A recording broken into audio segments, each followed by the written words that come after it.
Hello, and welcome to this presentation on complex numbers.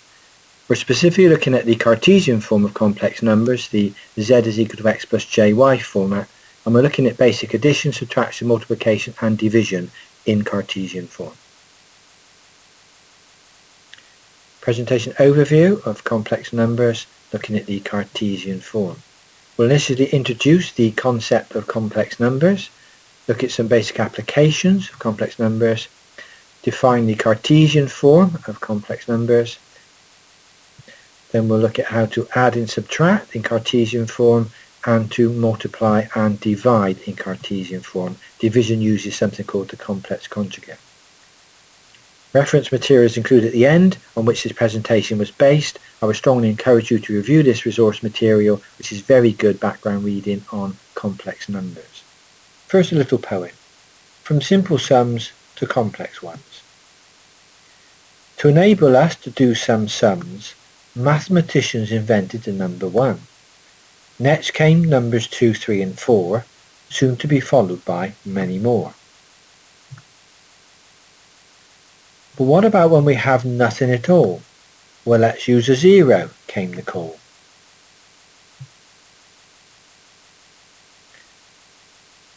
What should we call numbers between 1 and 2? What name for these numbers? Fractions will do. To subtract 4 from 3 was another sum, producing an answer termed -1. So now we have positive numbers like 1, 3.5 and 8, and negative numbers when in a negative state. This one-dimensional number system satisfied a need on which both mathematicians and engineers could feed. But what about when we square root a -1? Said a mathematician looking for further fun. One clever person said, I know what to do. Let's imagine such numbers lie in dimension 2.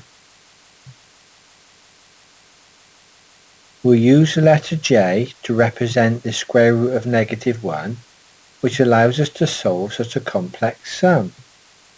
So now we can say that the square root of -4 is 2j, and that's why complex numbers are used today.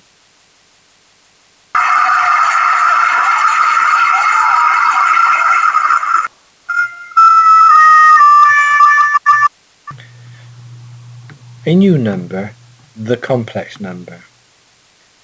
The previous poem, if you can call it a poem, was trying to say that throughout your educational experience, at various times, you were introduced to different types of numbers.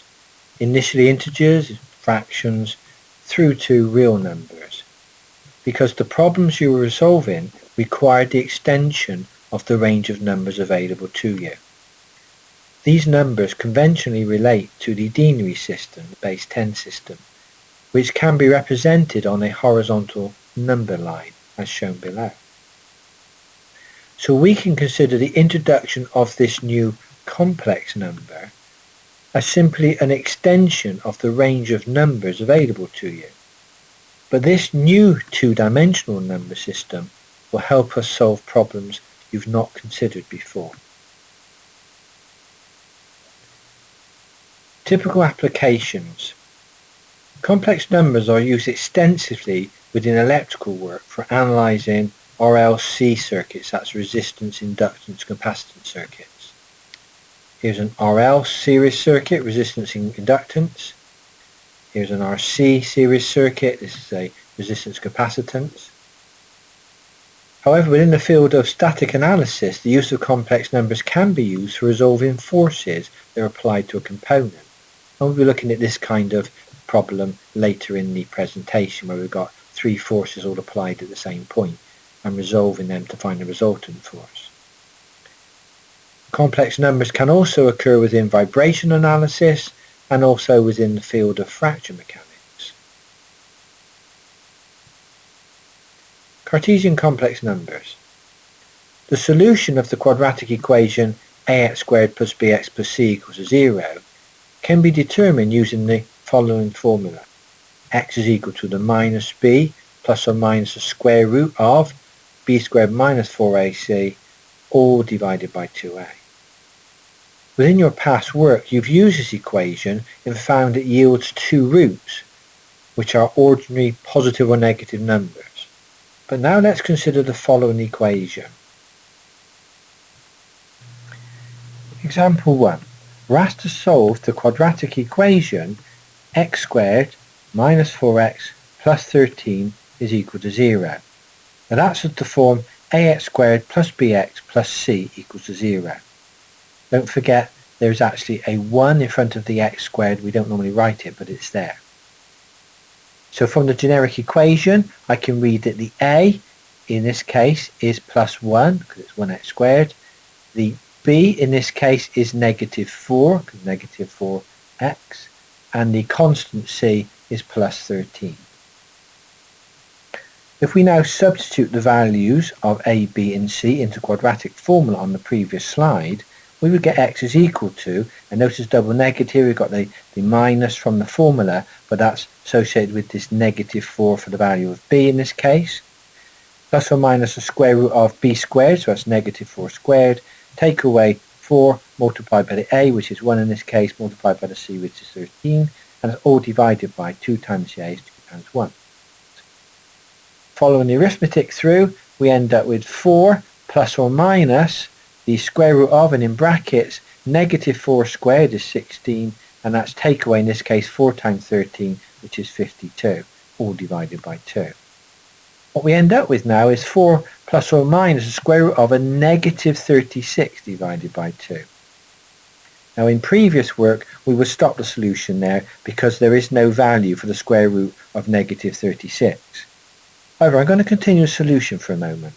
So if we now write 4 plus or minus the square root of, and inside the bracket I've actually written a negative 1 multiplied by 36. I have still got negative 36, but I've split it into the two terms. I can then take the positive 36 outside of the square root because I can square root 36. That's going to give a value of 6. So I can write now the equation is 4 plus or minus the 6, which is a 36 taken outside the square root sign, square root of negative 1 divided by 2. I can simplify the expression for x further because 4 divided by 2 is a value of 2, and 6 divided by 2 is 3, so I get 2 plus or minus 3, and that's multiplied still by the square root of negative 1. Solution continued on the next slide. Example 1 continued. From the previous slide, x is equal to 2 plus or minus 3 times the square root of negative 1. Now it's not possible to find the value of the square root of a negative number.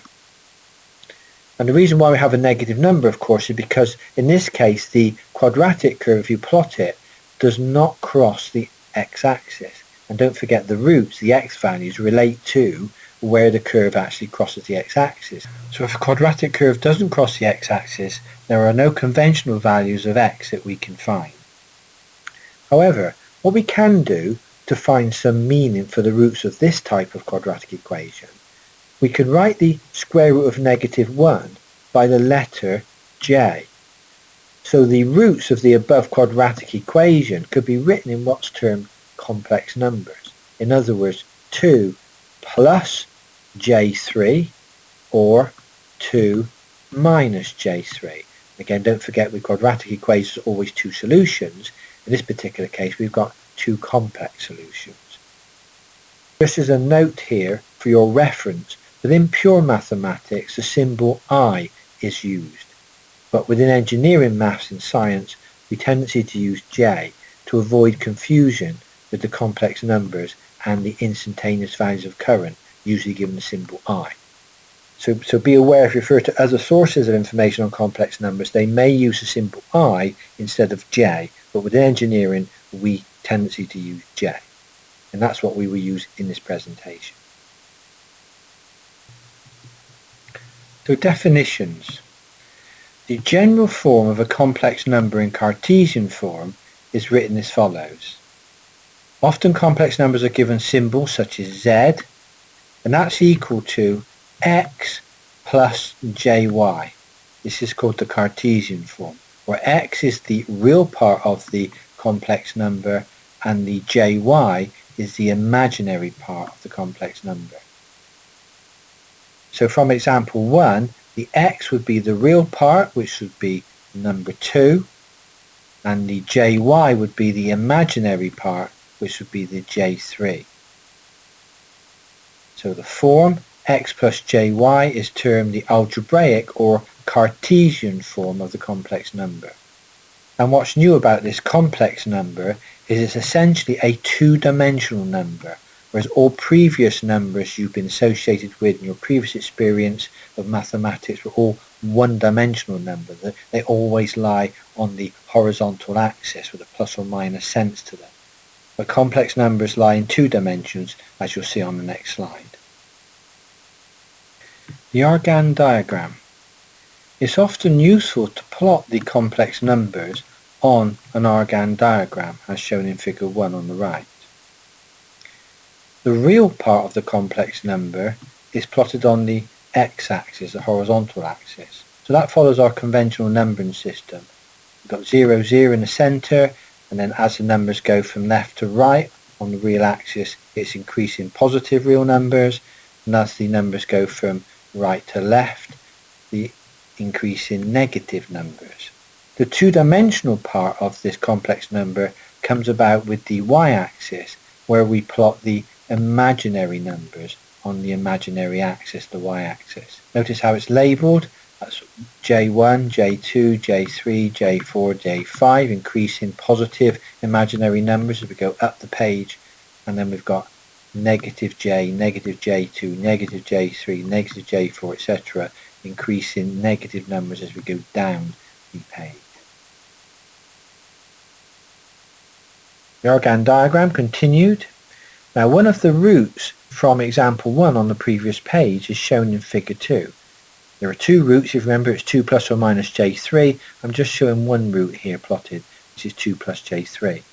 Now to plot this on the Argand diagram, we simply plot 2 on the horizontal, the real axis, and we plot 3, j3, on the imaginary axis, the j-axis.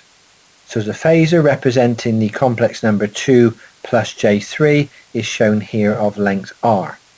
It's also at angle theta from the horizontal, shown here in an anti-clockwise direction. We'll be looking at the use of r and theta in a later presentation related to the polar form of complex numbers. Figure 3 shows 4 complex numbers plotted on a typical Argand diagram. We've got the real axis on the horizontal and the imaginary j-axis on the vertical. So the first complex number is Z1. It's given as 2.4 plus j 2.8. Plot this on the Argand diagram. We will plot a point 2.4 on the real axis and plot a point 2.8 on the imaginary axis, so that will then give us the point to draw our phasor from the origin. So the phasor for Z1 is shown there. If I take complex number Z2, Z2 is given as negative 4 plus 2.7. Again, plotting this on the Argand diagram, I will have negative 4 on the horizontal axis, 2.7 on the vertical axis, and that will define a point from which I can draw my phasor for Z2 to the origin. Complex number Z3 is stated as negative 4 take away J3. So on my Argand diagram, I'll plot it negative 4 on the horizontal, and I'll also plot it negative 3 on the vertical axis. That will give me a point, and again I can draw my phasor representing complex number Z3. And finally Z4 is stated as 1 take away J3. So to plot Z4, I will literally plot 1 on the real axis, the horizontal axis, and negative 3 on the vertical axis, J-axis. That gives me a point, and again I can plot the phasor for Z4. So 4 complex numbers plotted on one Argand diagram here. Just a definition of phasor. It should be noted that the complex number is denoted not by a point but by a phasor, as shown on the previous Argand diagram. A phasor is a line that's defined by both a magnitude and a direction, as for vector. Sometimes we use the terms modulus for r and argument for angle theta to define the phasor, and refer to these terms in particular when we start looking at the polar form of a complex number. Exercise 1. I'd encourage you to attempt this. We're asked to solve the following quadratic equation of 2x squared plus 6x plus 17 is equal to 0. And we've got to state our answer in complex form, and then we've got to plot the results on the Argand diagram. And don't forget there'll be two complex numbers to plot. The answer is given in the square brackets. I'd encourage you to stop the presentation for a moment and attempt exercise 1 using the formula for the quadratic shown on the previous slide, the x is equal to minus b plus or minus the square root of b squared minus 4ac, all divided by 2a. The full solution is shown on the following slide. Exercise 1 solution. We're asked to solve the quadratic equation of 2x squared plus 6x plus 17 is equal to 0. That's of the form ax squared plus bx plus c is equal to 0. So given the equation 2x squared, the 2 would be a in this particular case, the plus 6x, the b would be 6 in this case, and the plus 17, the c would be the plus 17 constant. So substituting the values into the quadratic formula, which is shown here for convenience, we get x is equal to the negative b, so that's negative 6 in this case, plus or minus the square root of b squared, so that's 6 squared, take away the 4 times the a, which is 2, times the c, which is 17, all divided by the 2 times the a, that's 2 times 2.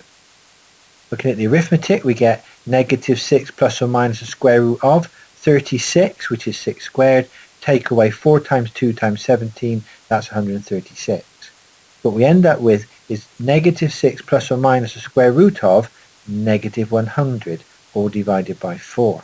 Now usually we stop our solution here to say we cannot find the square root of a negative number, but I'm going to continue the solution and we're going to put it into a complex form.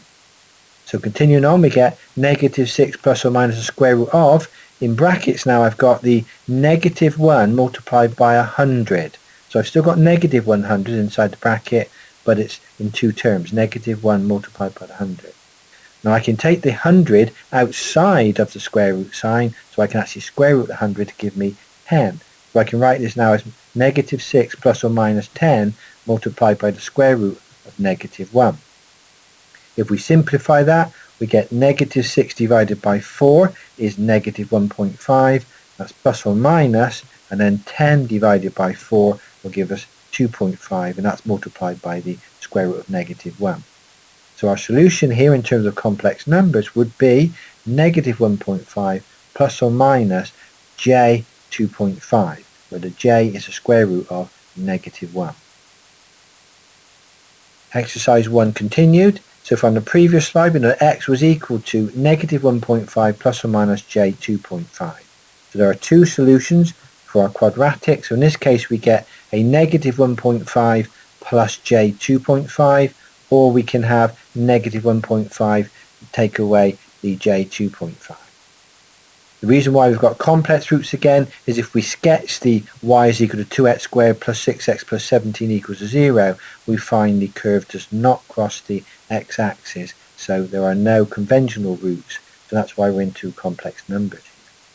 If we plot the roots now on an Argand diagram, for the first root on the horizontal axis we'll get negative 1.5 and then positive 2.5 on the imaginary axis, so there's the first phasor for the negative 2.5 plus 2.5j complex number, and our second complex number would be negative 1.5 on the real axis but negative 2.5j on the imaginary, so that's the second complex number and the phasor that it represents. Here are some tutorial questions relating to solving quadratic equations of the form x plus jy, the Cartesian form. Questions 1 through to 5 are quadratic equations. Notice that question 1 is in the correct format to solve because it equates to 0. There's no b term actually in this case. And the answer is shown in the square bracket on the right hand side. Question 2 is already in the right form because that equates to 0, and so is question 3. That's in the correct form of the ax squared plus bx plus c equals 0. So we can solve it directly with the equation. Just be careful with questions 4 and question 5 because they don't at the moment equal to 0, so you've got to get the 3 to the left hand side in question 4 and move the t minus 1 to the left hand side in question 5 before you can apply the quadratic equation. But again, the solutions are shown in square brackets. Question 6 wants you to show on an Argand diagram 4 complex numbers, A, B, C and D. Complex number A is given as 3 plus j6, so that's in the form of x plus jy, where the 3 is the real number and the 6 is the imaginary number. And the same with B, it's in the form of x plus jy and so on. So plot those 4 complex numbers on one Argand diagram. I suggest you stop the presentation and attempt those tutorial questions.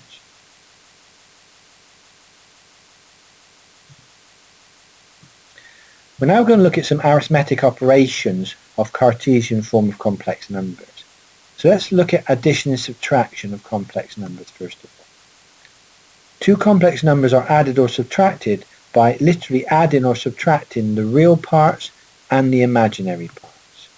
So if we were given, say, complex number z1 is equal to x1 plus jy1, and complex number z2 was given as x2 plus jy2, then z1 plus z2, adding the complex numbers up, we will simply add the real parts together, so x1 plus x2 is the real part, and then we add up the imaginary parts. In this case it would be the y1 plus the y2. I've shown it in a bracket here with the j outside. If we're asked to find a solution for z1 take away z2, in this case z1 would be x1 plus the jy1, take away, notice in brackets here, the z2 which is x2 plus jy2. Just be careful of that negative sign, that affects the sign of all the terms in the bracket. So z1 take away z2 is actually going to be the x1 take away x2 for the real part, plus the j, and in brackets the y1 take away the y2 for the imaginary. Just be careful when you're adding or subtracting the complex numbers, you deal with the real parts separately from the imaginary parts. Example 2. We're given that complex number z1 is equal to 2 plus j4, and complex number z2 is 3 minus j, that's 1j. So we're asked to find, first of all, z1 plus z2, then secondly, z1 take away z2, and thirdly, z2 take away z1. So going to the first part of the question, part 1, we need to add up z1 to z2.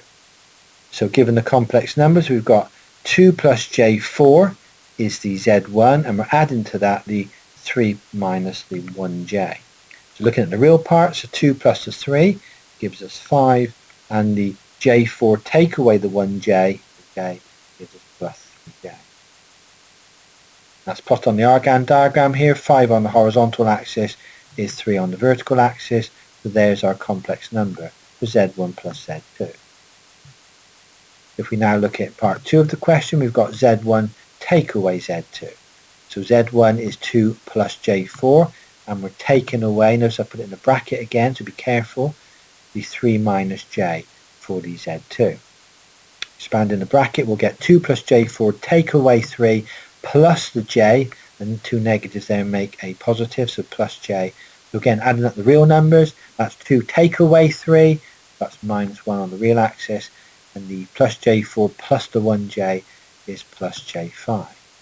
So to plot that complex number, it will be negative 1 on the real axis and positive 5 on the imaginary axis. So there's our phasor for z1 take away z2.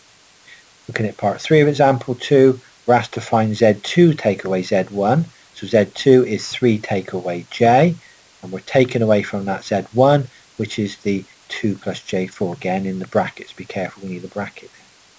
Expanding the brackets, we get 3 minus j minus 2 and then minus j4. When we add up the real parts, that's 3 take away 2, so that's positive 1, and minus j4 is minus j5.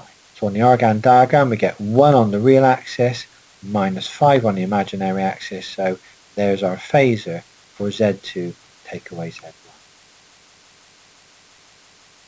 Multiplication of complex numbers in Cartesian form. We need to be careful when we're expanding brackets like shown below. We're multiplying 2 brackets together. with complex numbers, because if you remember the definition of a complex number, j is equal to the square root of -1. But if we get j times j in our calculations and get j squared, then the j squared value is actually -1. It's a real number. So just be careful when we expand the brackets. So if we're given z1 times z2, where z1 is given as x1 plus jy1, which is multiplied by the x2 plus jy2, we're going to expand that using binomial expansion.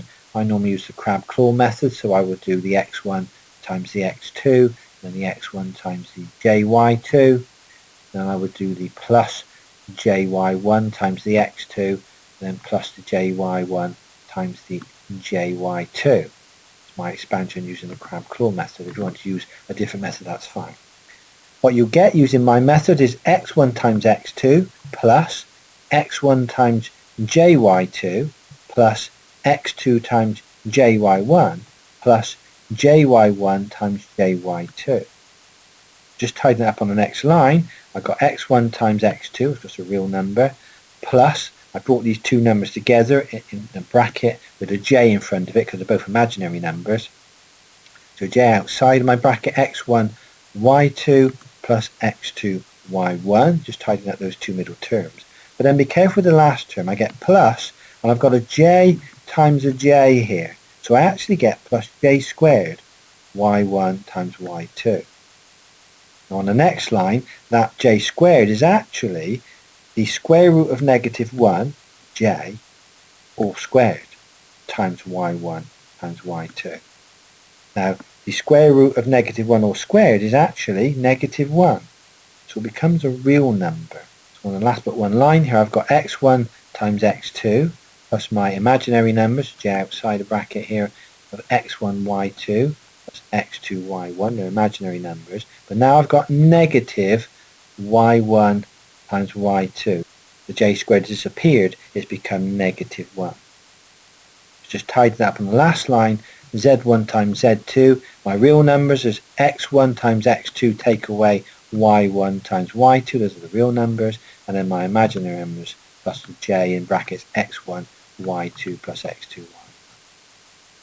So be careful when you're multiplying imaginary numbers together, they can turn into real numbers because j squared is actually equal to -1, and that's a real number.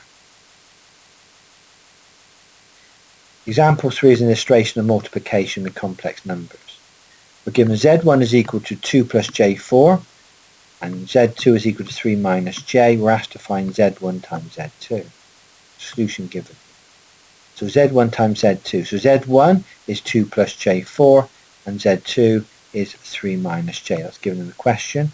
Don't forget me to expand the bracket, so I will get 2 times 3, 2 times minus j, then we'll get plus j4 times 3 and plus j4 times the negative j. So be careful here, 2 times 3 is 6, the 2 times the minus j is minus j2, then the plus j4 times the 3 is plus j12, and then the plus j4 times the negative j is negative j squared times 4. So be careful with the negative terms. We've got negative j squared, and j squared is -1, and that's multiplied by the 4. So be very careful there. The double negatives then make a positive. So we end up with 2 real numbers here and 1 imaginary number. So we've got 6 plus 4 gives us 10 plus the j10. If we put that on the Argand diagram, we will get 10 on the real axis in this case and 10 on the imaginary axis. So that's the phasor for the complex number z1, z2 is equal to 10 plus j10. Be careful when you're expanding brackets here and you're multiplying imaginary terms together, they can change into real numbers. And look out for those double negatives that can occur. Exercise 2, we're given that z1 is equal to 3 plus j2 and z2 is equal to 2 minus j4. We're asked to calculate the following and plot the results on an Argand diagram. So part 1 of exercise 2, we've got to work out z1 plus z2. Part 2, z1 take away z2. Part 3, z2 take away z1. and then part 4, Z1 times Z2. Answers are given on the right hand side here. I would encourage you to stop the presentation and attempt exercise 2 before looking at the solutions on the following slides. Exercise 2 solutions. We were given Z1 is equal to 3 plus J2 and Z2 is 2 minus J4. So in part 1 of the question we're asked to find Z1 plus Z2. So in this case it will be 3 plus the J2, which is the Z1, and we add the Z2, which is 2 minus J4. Don't forget we add up the real parts and then add up the imaginary parts. So the real parts here are 3 plus 2, so that's 5. Imaginary parts J2, take away J4, that's minus J2. Looking at on the diagram, we will see that we get 5 on the real axis and we get negative 2 on the imaginary axis. So there's the phasor associated with Z1 plus Z2 in this case. Looking at part 2 of our question, we got Z1 take away Z2. So that's what we're looking at now. So Z1 is 3 plus J2 and I'm taking away in brackets the 2 minus J4. So be careful you expand the brackets, you get 3 plus J2, take away 2, and then plus J4. Adding up the real parts here, we get 3 take away 2, that gives us 1, and we got on the imaginary parts plus J2 plus J4, so that's plus J6. If you look on the diagram, we will have the positive 1 here on the real axis, the positive 6 here on the vertical axis, so there's the phasor associated with Z1 take away Z2 in this case. Exercise 2 continued, part 3. We're asked to find Z2 take away Z1. So Z2 is 2 minus J4 and we're taking away again. Make sure you put the Z1 in brackets, that's 3 plus J2. When you expand the brackets here, you'll get 2 minus J4, take away 3, take away J2. So adding the real terms together, it's 2 take away 3, that's minus 1, and we've got minus J4, take away J2, that's minus J6. All I've done on the last line here is put it in a bracket, factorised if you like on the negative. So you put that on the Argand diagram, you get negative 1 on the real axis and negative 6 on the imaginary. So there's the phasor, our two-dimensional complex number. Looking at part 4 here, we've got Z1 times by Z2. So Z1 is 3 plus J2 in a bracket, that's multiplied by 2 minus J4 in a bracket. I'll let you go through the expansions. Again, it's a binomial expansion, so just be careful of your signs here. You'll end up with a J squared term, a negative J squared term here. Don't forget J squared is negative 1, so again you've got a double negative to take care of. I'll let you wander through the solution now. You should end up with the complex number of 14 take away J8. So on your Argand diagram, you've got 14 on the real axis, you've got negative 8 on the imaginary axis, so this would be the phasor for Z1 times Z2 in this case. Just make sure you're okay with the solutions there, you can follow the algebraic process through. So let's look at division of complex numbers in Cartesian form. Division in Cartesian form is undertaken by using what's called the complex conjugate. The complex conjugate is found by changing the sign of the imaginary part only. So for example, the complex conjugate of the complex number a plus jb is written as a minus jb. In other words, we've changed the sign of the imaginary part only of the complex number. The a is initially positive and remains positive, but the jb is initially positive, and replace that now with a negative jb. The product of a complex conjugate is always a real number. In other words, if we multiply the a plus jb by the a minus jb, we will get a real number. The imaginary part will disappear. And that's useful when we're dividing complex numbers in Cartesian form, as you will see on the later slides. So if we have complex number z1, which is x1 plus jy1, divided by complex number z2, which is x2 plus jy2, what we do is multiply both the numerator, the top line, and the denominator, the bottom line, by the complex conjugate of the denominator. So in other words, we'll multiply the top and the bottom of our equation by x2 take away jy2. In the problems we're going to solve, it's sometimes useful to think of the top and the bottom line of the equation in terms of brackets. It sometimes helps with clarity of bracket expansion. You'll see this on the following slides. Division of complex numbers in Cartesian form continued. So if we look at the z1 divided by z2, which was x1 plus jy1 over x2 plus jy2, we said on the previous slide that the complex conjugate of the denominator is x2 minus jy2. So what we do in this case is multiply the z1 divided by z2, top and bottom, by the complex conjugate. So considering our z1 divided by z2, we've got x1 plus jy1 on the top and x2 plus jy2 on the bottom. It's sometimes useful to think of them in brackets. And we're going to multiply both the top and the bottom by the complex conjugate. So over here again I'm going to put brackets around the numerator x2 minus jy2, and on the denominator I've also got x2 minus jy2. So by doing this we do not affect the original sum of z1 divided by z2, but you'll see in a moment when we expand the brackets the denominator will become a real number, and that then allows us to solve the problem in Cartesian form. So then using the binomial expansion, on the top line we'll get x1 multiplied by x2, and we'll get x1 multiplied by the minus jy2, and then taking the second term in the first bracket we get plus jy1 times x2 and plus jy1 times the negative jy2.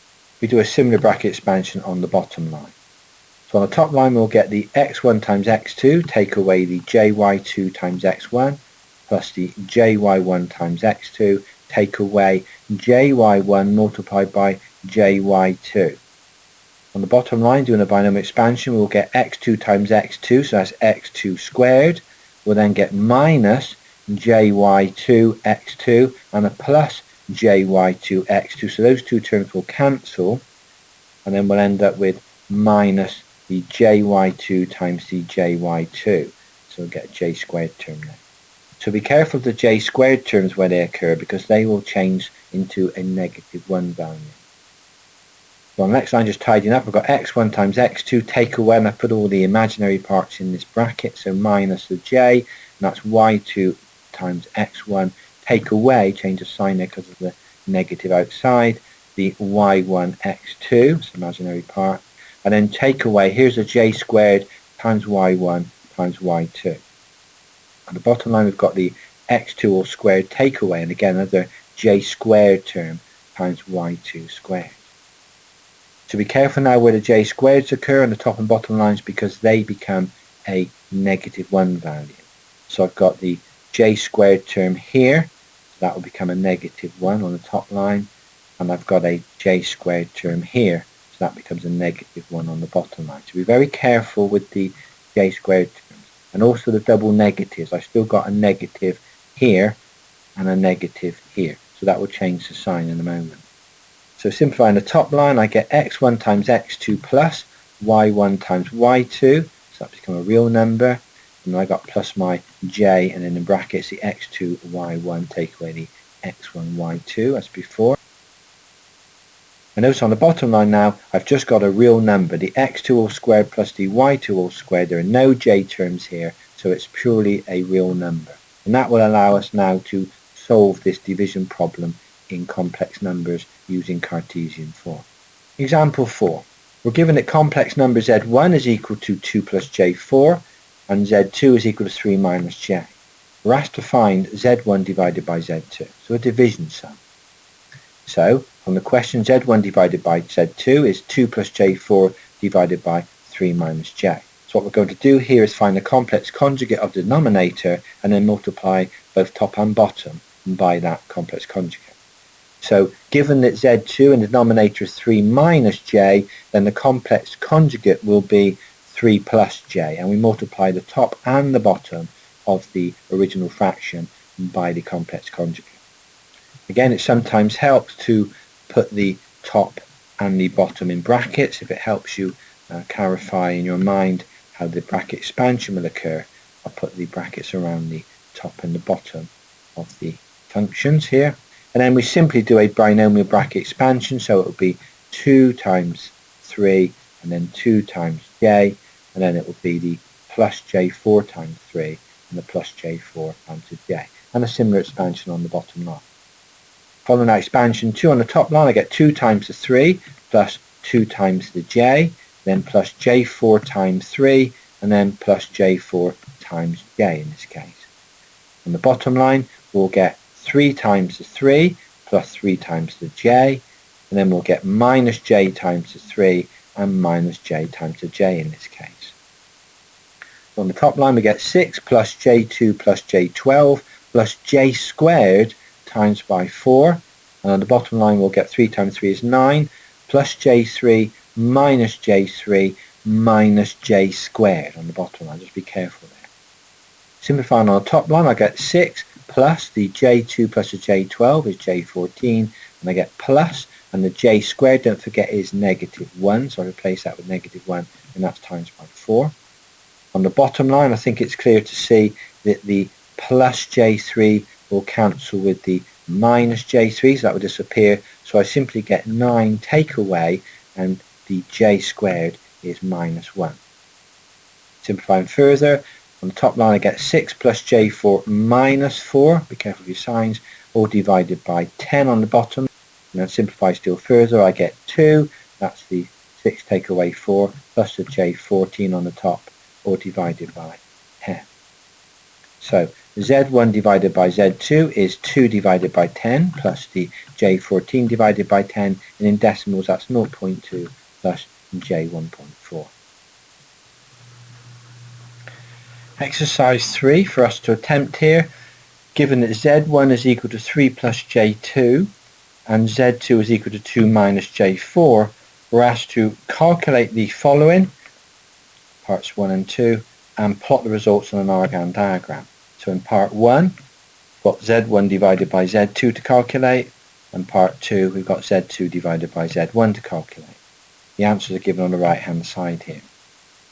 I would encourage you to stop the presentation and attempt these division problems in Cartesian form before reviewing the solutions on the following slides. Exercise 3, we're given z1 is equal to 3 plus j2 and z2 is 2 minus j4. We're asked to calculate first of all z1 divided by z2. So from the question, z1 divided by z2 is the 3 plus j2 divided by the 2 minus j4. In this case, the complex conjugate of 2 minus j4 is 2 plus j4. So we have the numerator of 3 plus j2 multiplied by the 2 plus j4, and the denominator 2 minus j4 multiplied by the 2 plus j4. So we're multiplying the top and the bottom of our fraction by the complex conjugate 2 plus j4. Again, that's a binomial expansion as shown previously, and I've shown you the details, the expanded form here. I'll let you look through the solution there and follow that through for yourselves. If we tidy that up, we end up with 6 plus j12 plus j4 plus j squared multiplied by 8 on the top line, and on the bottom line we've got 4 plus j8 minus j squared 16. Again, we can clearly see that the plus j8 and the minus j8 cancel each other out. Tidying that up still further, the top line becomes 6 plus j16, that's a j12 plus a j4, plus, and notice the j squared is now -1 multiplied by the 8, and on the bottom line we get 4 minus -1 in the bracket times by 16. Again, be careful of the arithmetic there and the use of the negative signs. Tidying out still further, on the top line we get 6 plus j16 minus 8 divided by, on the bottom line, 4 plus 16. Double negatives, again, be careful of that. Tidying out the top line, 6 minus 8 is -2 plus j16 on the top, and that's divided by 20 on the bottom. So we can say that z1 divided by z2 in this case is -2 upon 20 plus j16 upon 20, or in decimal, -0.1 plus j0.8. Plotting on the Argand diagram, we get -0.1 on the real axis and 0.8 on the imaginary axis. So this is our phasor representing Z1 divided by Z2. Exercise 3 continued, again given the Z1 and the Z2 from the previous slide. This time we're asked to calculate Z2 divided by Z1, so it's going to be a very similar process to on the previous slide, just that we're calculating the Z2 divided by the Z1. So Z2 in this case is 2 minus J4, and that's divided by the 3 plus J2. Multiply top and bottom by the complex conjugate of the denominator, expand the brackets, collect the terms together, and simplify. I'll let you work through the solution. You should end up with Z2 divided by Z1 is equal to negative 2 upon 13 minus J16 upon 13.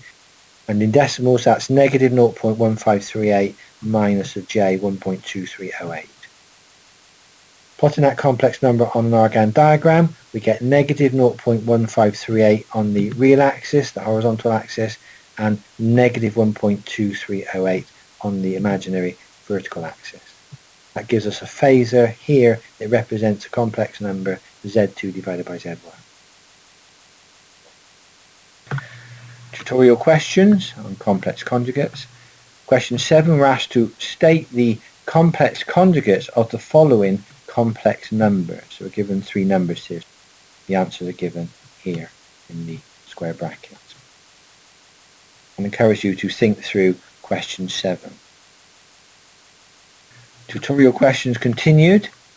We're given in questions 8, 9 and 10 the values of Z1, Z2, Z3 and Z4. So Z1 is given as 2 plus J3, Z2 is 3 minus J4, Z3 is minus 1 plus J2, and Z4 is minus 2 minus J5. We're asked to undertake some arithmetic operations here. In question 8 part A, we're asked to calculate Z1 take away Z2, and in part B, Z2 plus Z3 take away Z4. Answers are given in the square brackets below.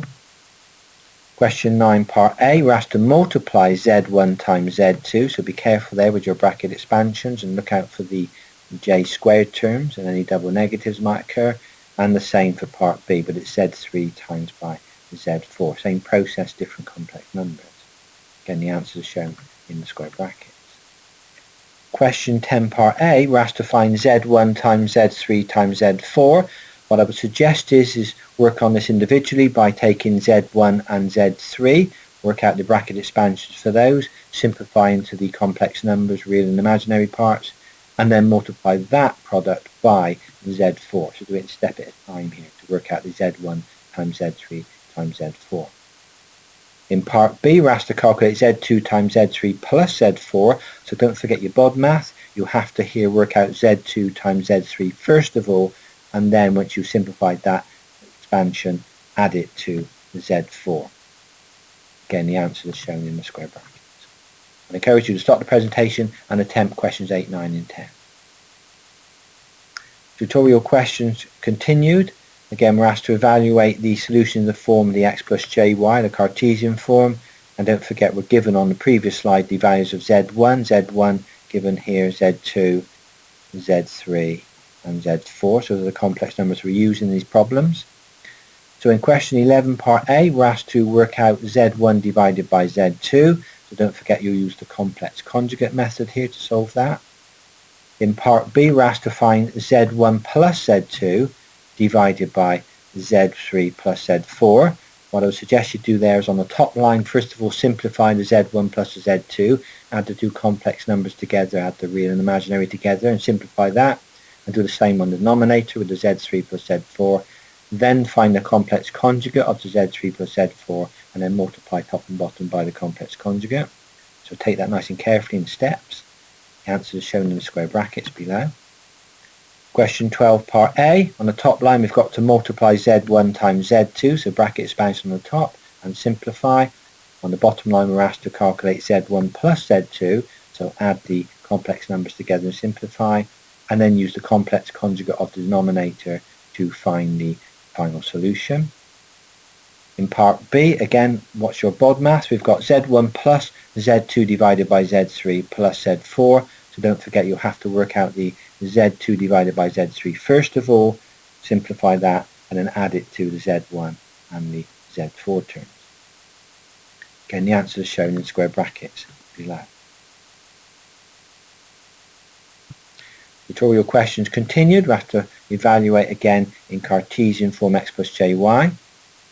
So question 13, we're asked to evaluate 1 plus j all squared, take away 1 minus j all squared, and that's all divided by j. So on the top line you've got a bracket expansion there of 1 plus j times 1 plus j, and you're taking away from that 1 minus j times 1 minus j. So be careful with your bracket expansions and collect your terms together, and then you're dividing by j. What you should find is the final answer is a real number with value 4. Question 14, we're given that z1 is 4 minus j3 and z2 is 2 plus j, and we're asked to calculate x and y. So they've given us the format here of x plus jy. All you're going to do is work out the right hand side and then equate the real number to x and the imaginary number to y. So in this case we've got 1 divided by z1 take away z2. So what you'll do here is to work out z1 take away z2, simplify that one, then take the conjugate of the z1 take away z2 and multiply top and bottom by the conjugate. And then you're going to add it to 1 divided by z1 times z2, so binomial bracket expansion for z1, z2 here, simplify, find the complex conjugate, multiply top and bottom by the complex conjugate. Answers are given in the square brackets. Here is the bibliography used to generate the presentation. Some very good textbooks here. I would strongly encourage you to refer to these for further information. Several from the same authors. And some older textbooks, again, very good textbooks that help with understanding of complex numbers. I hope this has been of use to you, and thank you for viewing.